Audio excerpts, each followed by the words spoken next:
Ho aminareo anie ry havana, ny fahasoavana sy ny fiadanana avy amin'Andriamanitra Ray sy Jesoa Kristy Tompontsika. Amen. Jehova manazava ny tany. Jehova manazava ny tany. Izany no asongadiny mofinainantsika anio ao amin'ny Salamo 7:50, ny andininy voalohany hatramin'ny 9:9. Andeha ho vakiantsika amin'ny anaran'ny Tompo manao hoe: Jehova no mpanjaka, aoka ho faly ny tany, aoka ho ravoravo ny nosy maro. Rahona sy ezipito no manodidina azy, fahamarinana sy fitsarana no fanorenany seza fiandrianany. Misy afo mialoha azy ka mandevona ny fahavalony manodidina. Mahazava izao tontolo izao ny elany, mahita izany ny tany ka miorooro. Ny tendrombohitra miempo tahaka ny savoka eo anatrehan'i Jehova, dia eo anatrehan'ny Tompo ny tany rehetra. Ny lanitra maneho ny fahamarinany ary ny firenena rehetra mahita ny voninahiny. Ray Masino, manamasina anay amin'ny fahamarinana, ny teninao no fahamarinana. Amen. Jehova manazava ny tany. Asongadin'ity mofinainantsika ity ry havako ilay Andriamanitra mpanjaka, ilay mpanjakan'ny fahazavana, ilay manana fahefana amin'ny tany rehetra no mampamirapiratra ny fahazavana amin'ny tany sy amin'izao tontolo izao koa. Hitantsika eto fa fehezin'izy Andriamanitra io mazava io, ary feheziny ny tany, ary asan'izy Andriamanitra rahateo no mampanjaka ny fahazavana amin'izao tontolo izao, amin'ny tany rehetra.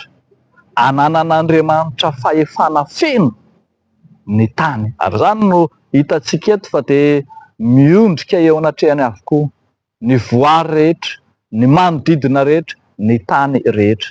Ary izay asongadiny ity tenin'Andriamanitra ity manokana dia ny hoe: ny firenena nofidiny no anehoany ny fahazavana, ho vavolombelona ny fahazavana, dia Israely izany.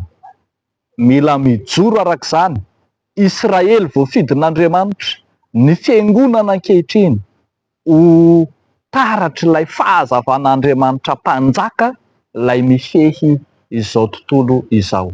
Ao amin'ny Israely, ao amin'ny fiangonana no hita taratra ny fahazavan'Andriamanitra. Indro aizipito no manarona ny lanitra, ary aizina no manarona ny tany.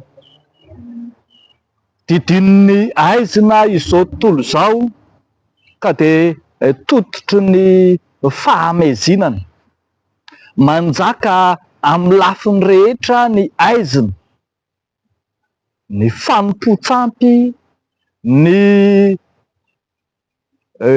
tsy fahamarinana, ny halatra, ny von'olona, ny kolikoly, ny fahalovana amin'ny endriny maro samihafa. Dia indro ilay tany no arinjanahary zary lasa fitoeran'ny aizina. Indro Andriamanitra miantsehatra mamonjy ny tany ka dia mitondra fanilo, mitondra fanazavana ny tany, anaisotra ny aizina izay manjaka eo aminy. Izy Andriamanitra mazava no tonga eo amin'ny tany hanazava ny aizin'ny tany. Izy Andriamanitra tamin'ny alalan'i Jesosy Kristy zanany no efa nilaza fa fahazavan'izao tontolo izao, ka dia indro mitondra fanazavana ho an'ny tany rehetra.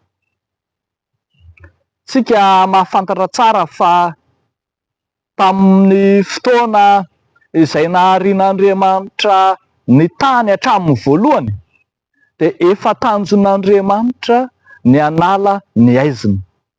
Tamin'ny voalohany dia aizina ny manarona ny tany, sady foana ny tsy nisy endrika izy ary aizina ny nanarona azy.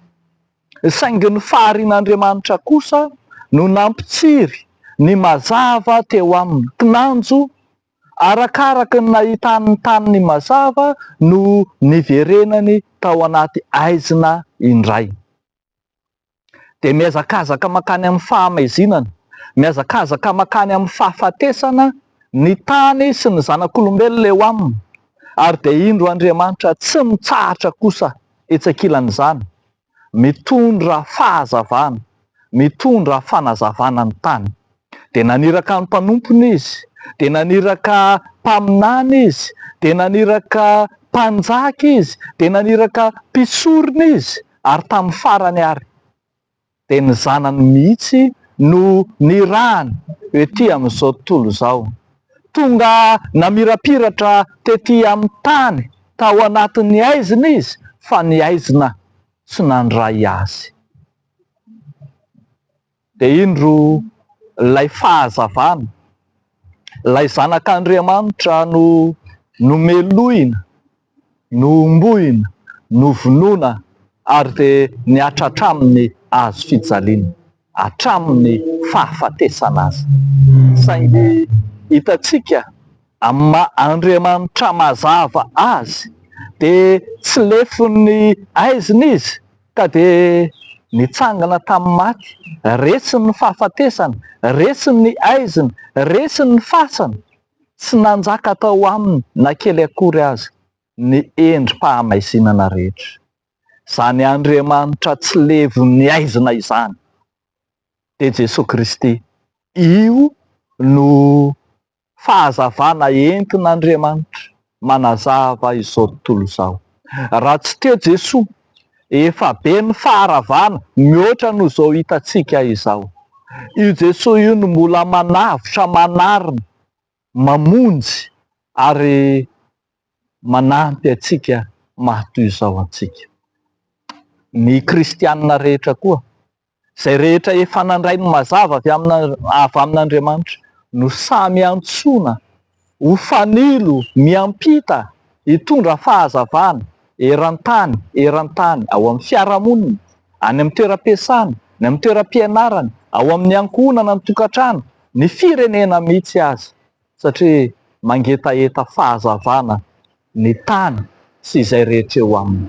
Mila ny fahazavan'i Kristy, mila fahazavana kristianina ny tany sy ny manodidina azy rehetra. Aoka ary isika ry havako, ho mazava mamirapiratra eo amin'ny maizina ka hahatonga ny tany hiratra indray, hanana fanantenana vaovao. Dia hoan'Andriamanitra irery ihany ny voninahitra. Amen. Hivavaka isika ry havako.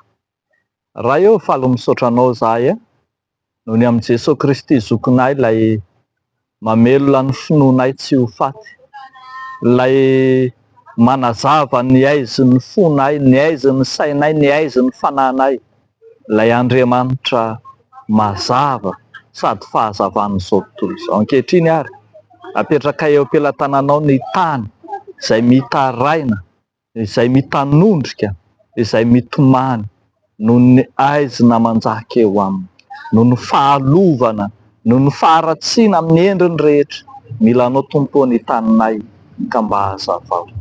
Dia amin'ny anaran'i Jesosy Kristy Tomponay, anaovanay sy angatahanay izany vavaka izany misaotra iray. Amen.